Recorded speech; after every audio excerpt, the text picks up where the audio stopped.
ನಾನು ನಿಮಗೆ ಯಾಕಡೆ ಹೇಳುತ್ತಾ ಇದ್ದೀನಿ ಸ್ನೇಹಿತರೆ? ಕೃಷ್ಣನ ಜನ್ಮದ ಕತೆ.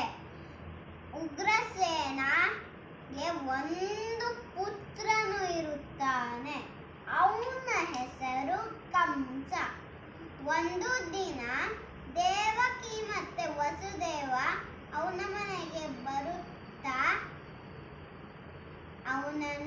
ಅವರಿಬ್ಬರನ್ನು ಮನೆಗೆ ಬಿಡವ ಒಂದು ಆಕಾಶವಾಣಿ ಬಂದು ಹೇಳುತ್ತ, ಅದೇ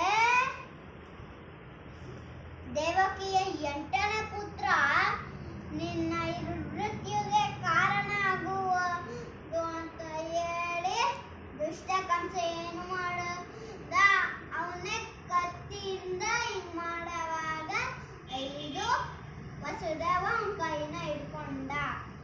ಯಾಕೆ ನನ್ನ ಕೈ ಹಿಡ್ಕೊಂಡ ಅಂತ ಕಂಸ ಕೇಳ್ತಾನೆ.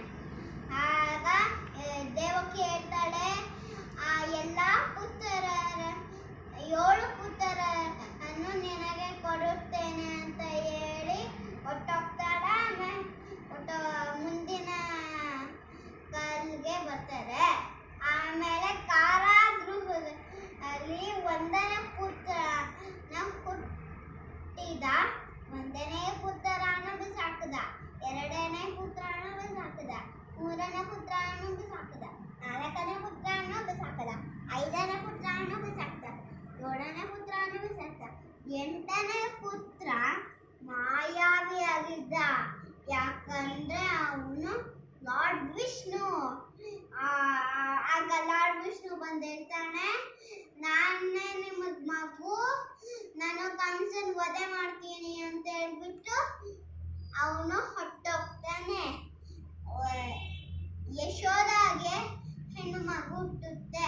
ಅವಳ ಹೆಸರು ದೇವಿ ಪಾರ್ವತಿ. ಆಗ ಕೃಷ್ಣ ಹೆಣ್ಣು ಹುಡುಗಿನ ಬಿಸಾಕೋ ಅಷ್ಟೊತ್ತಿನಲ್ಲಿ ಅದು ಹಿಂಗೆ ಮಾಯ ಹೋಗುತ್ತೆ. ಆಗ ಪಾರ್ವತಿ ಬಂದು ಹೇಳ್ತಾಳೆ, ನೀನು ಹಿಂದೆ ಎಲ್ಲ ಪುತ್ರರನ್ನು ಬಿಸಾಕುತ್ತಾ ಇದ್ದಾರೆ, ಹಂಗೆ